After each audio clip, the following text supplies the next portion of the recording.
Senhoras e senhores, ouvintes da CBN Vale do Iguaçu, muito bom dia. Hoje, sábado, dia 9 de novembro de 2019, dia do radialista. E a CBN Entrevista conversa com o professor Vilmar Araújo Lopes, que atua nas universidades, junto ao IDC Campus de Porto União, demais campos, e, enfim, em cursos de graduação e também de pós-graduação. Ele é consultor e palestrante nas áreas de gestão empresarial, com ênfase na área do capital humano. Bom dia, professor Vilmar. Bom dia, professor Aloysio. É um prazer estar aqui nos estúdios da CBN para nós trocarmos uma conversa, muitas informações e levar todos esses conhecimentos que nós vamos tratar aqui para os nossos ouvintes, que são muitos da CBN, que vem num crescente muito grande. Com certeza, professor Vilmar. E vamos falar de coisas boas, né? Vamos falar, por exemplo, de educação financeira. Né? Hoje é um número enorme de brasileiros que estão endividados. E quem sabe o senhor vai dar umas dicas aqui. E também sobre gestão empresarial com ênfase capital humano. Como falei capital humano, eu estou diante de alguém que eu preciso explorar um pouquinho mais para que ouvintes da CBN fiquem sabendo quem é esse professor Vilmar Araújo Lopes. Vamos falar daquele menino do Vilmar, onde nasceu, família, rapidamente, por gentileza. Pois não, professor Aloysio, eu sou o professor Vilmar Araújo Lopes, filho de João Maria Lopes e Dalina Araújo Lopes. Morei por 24 anos no bairro São Bernardo, saí dali, desde então, moro no distrito de São Cristóvão. Tenho 3 filhas, Franciele, Josiele e Juscelane, casado com a minha amada Marli. Tenho 3 netos.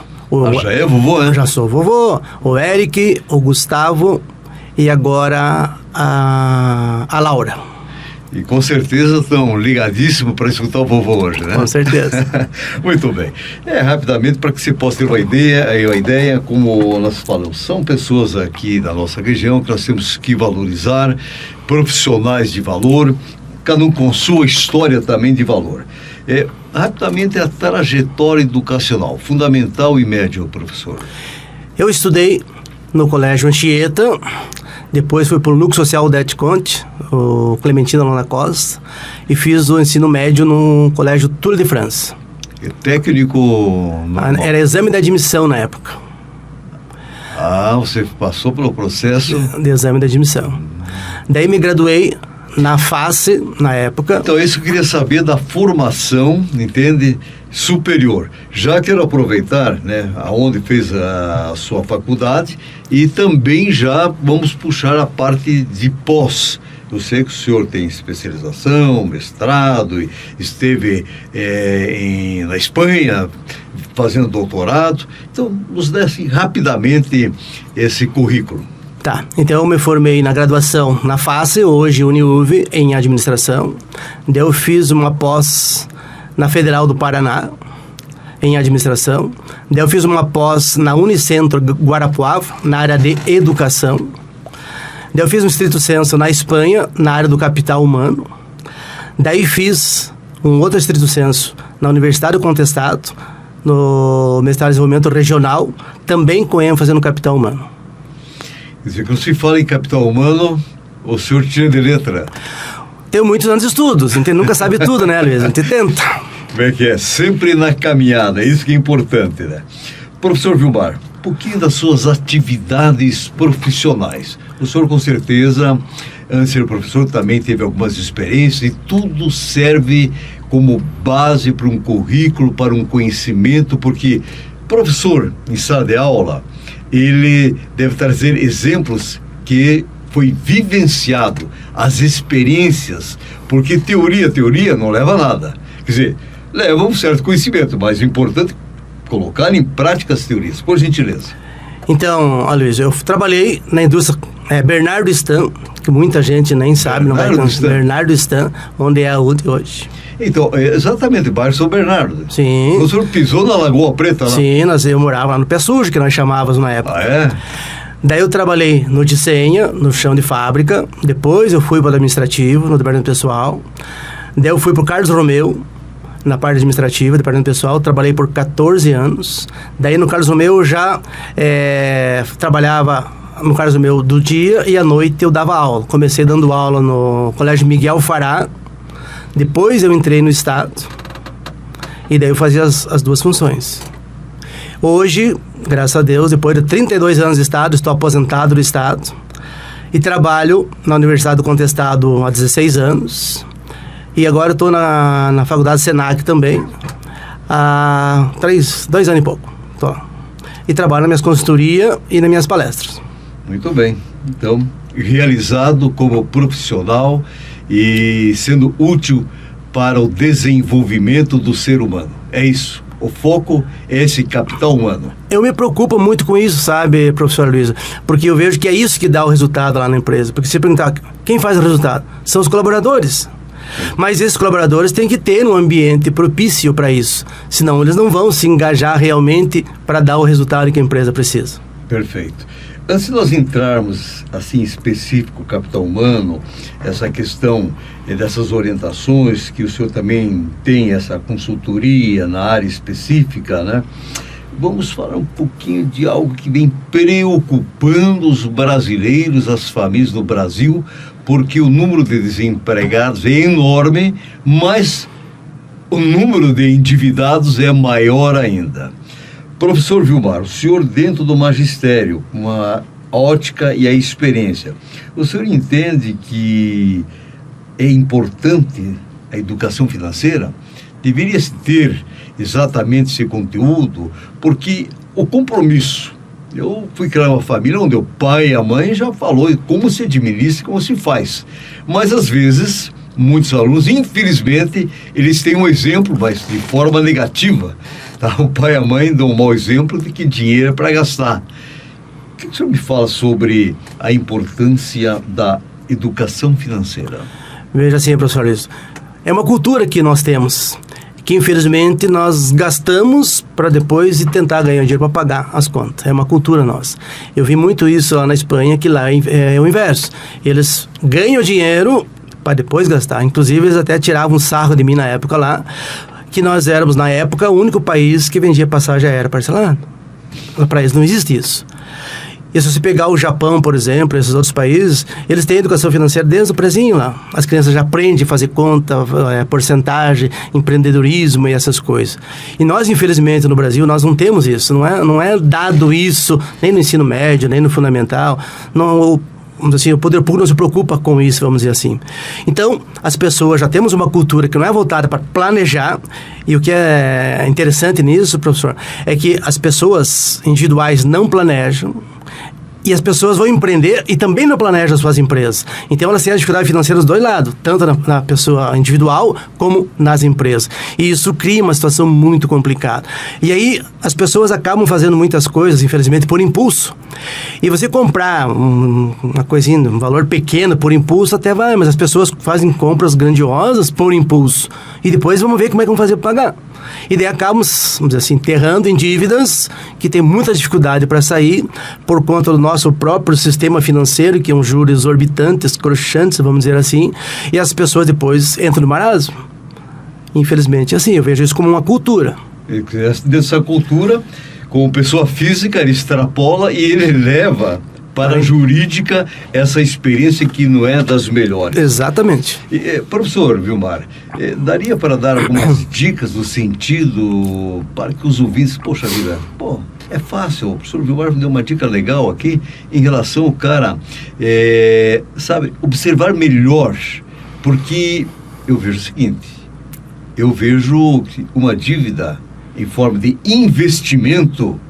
Eu concordo. E duas coisas vou lhe colocar aqui, se o senhor concorda ou não, os ouvintes ou não, mas duas que eu concordo plenamente. Casa própria, investimento, e educação. Quer dizer, primeiro eu coloco educação, aí depois a casa própria. Essa eu concordo, o investimento, posso fazer uma dívida. Agora, o que a gente tem presenciado e visto em cartão de crédito, ou antigamente, aqueles borrachudos, os cheques, né?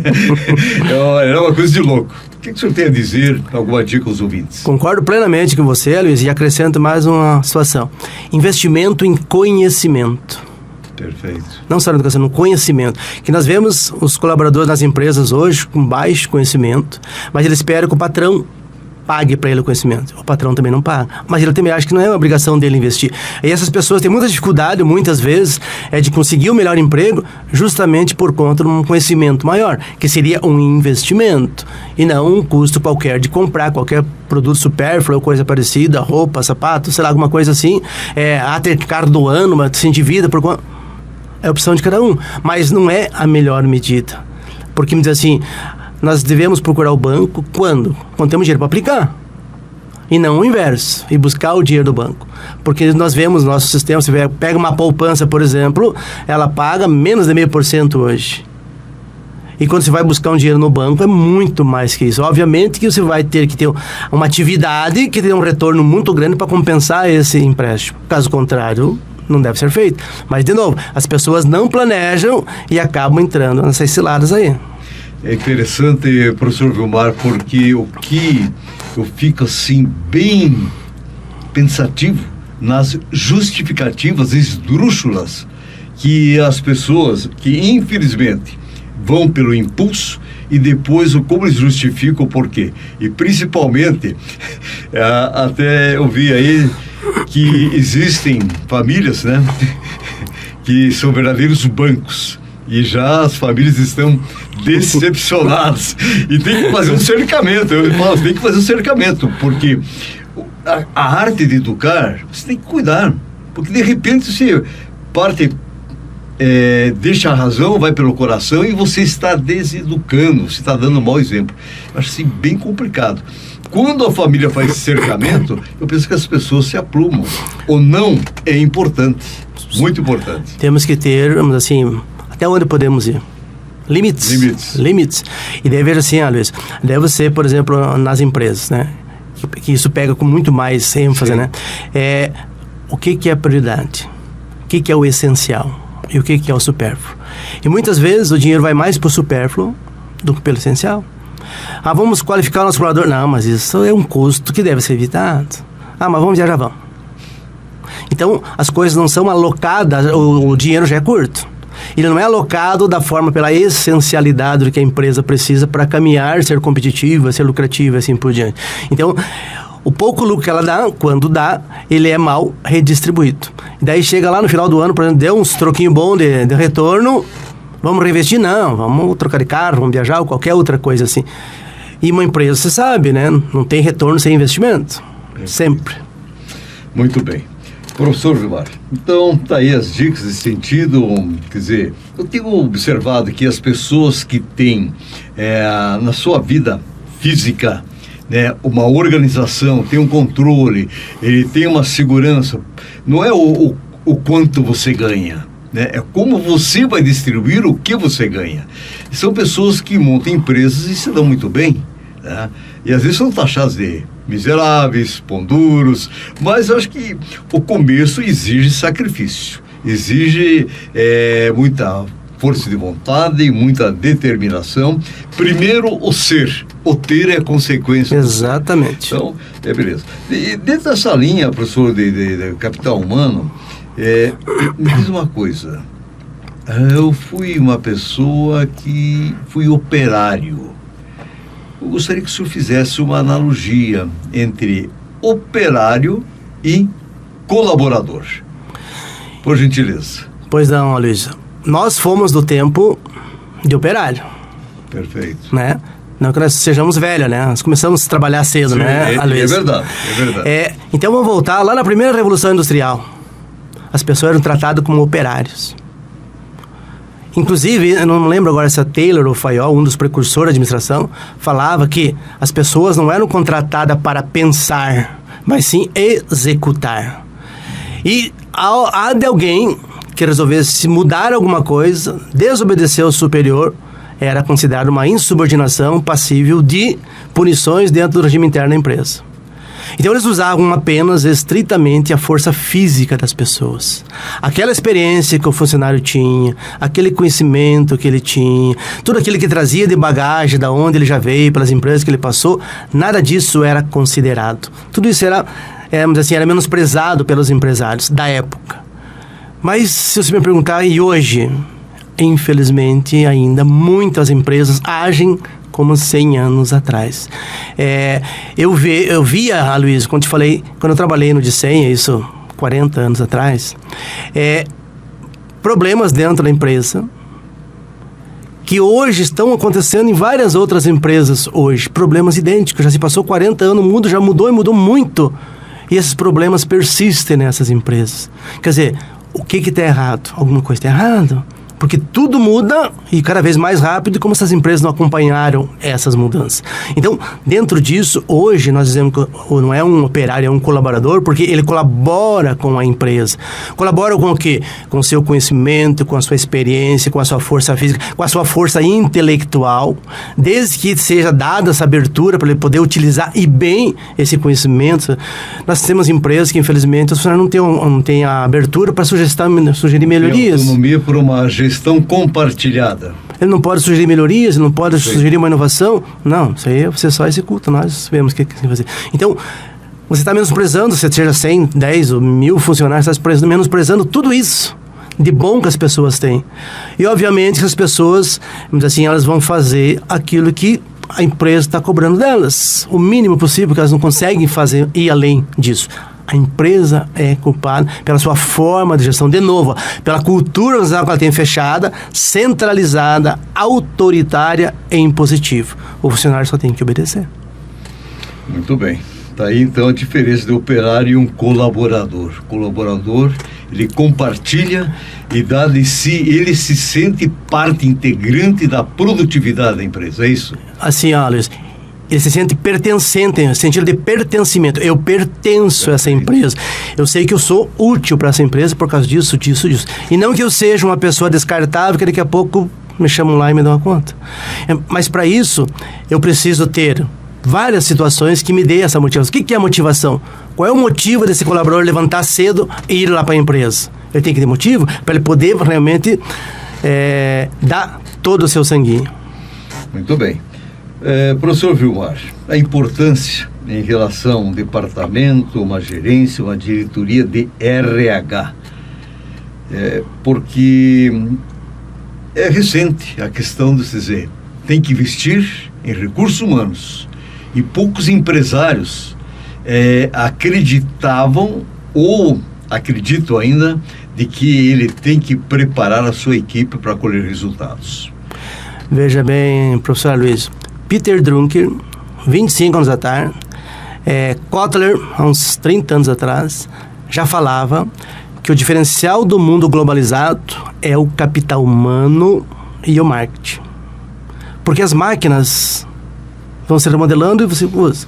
Agora, você consegue comprar uma equipe competente, qualificada, motivada? Você não consegue comprar e você não forma uma equipe dessa de um dia para o outro. Isso é longos anos de investimento, de persistência, e vai e volta para poder acontecer isso. Senão, não acontece. Então, quando falamos de departamento pessoal, estou falando pelo lado burocrático da empresa, de fazer folha de pagamento, 13º, realização do contrato e assim por diante. Quando nós falamos no recursos humanos, é tratar das pessoas como pessoa, como profissional, se preocupar com a pessoa, se preocupar com a sua qualificação, com o quanto ele está bem para desenvolver o trabalho aquele dia, com a sua família, como que está e assim por diante. Ou seja, para criar um ambiente bem motivador para que ele se sinta pertencente à empresa e possa realmente doar tudo aquilo que ele tem de bom para a empresa.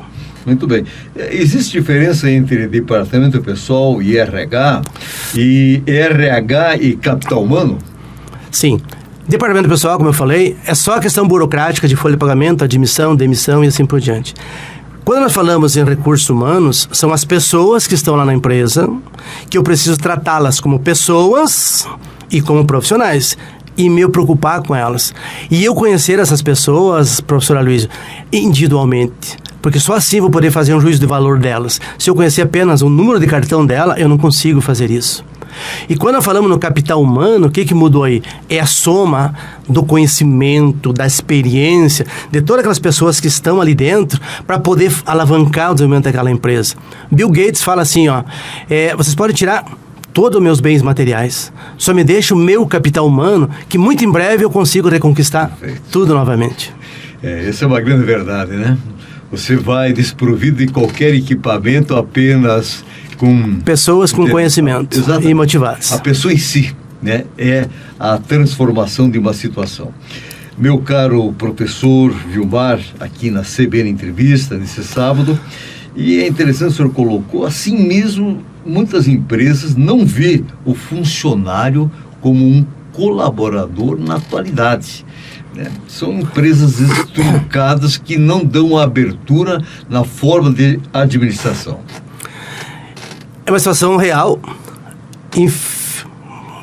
infelizmente triste, né? Porque as empresas não valorizam os colaboradores, se preocupam em ter uma mão de obra barata, e até eles comentam, né, que ter um bom profissional custa caro, porque eles nunca calcularam quanto que custa um funcionário ruim. A hora que eles calcularam, vão perceber que que o bom funcionário custa barato, né? E diante disso, qual é o resultado que vão ter se eu tenho uma mão de obra com baixa qualificação, sem motivação, sem treinamento? Qual é o resultado que eu vou ter disso? É uma coisa que tira leite da pedra, né, Luiz? Quase isso. Muito bem.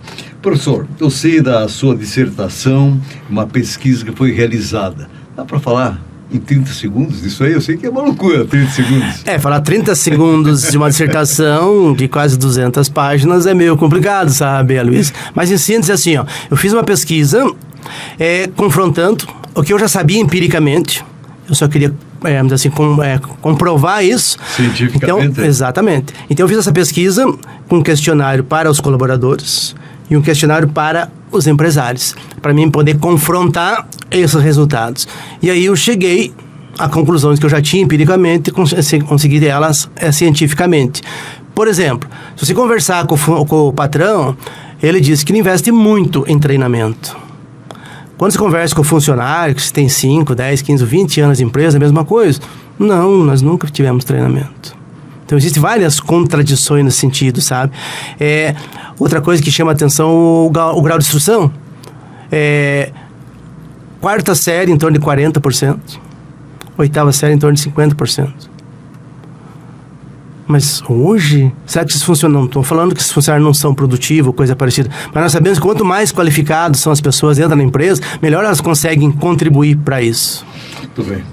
Teria mais questionamentos aqui em relação à questão ainda que o salário seria o maior incentivo, sobre a força física, o senhor já falou também, mas eu sei que muitas empresas faltam ser profissional, e o senhor tem exatamente esse espaço na sua empresa de consultoria e palestra, tá?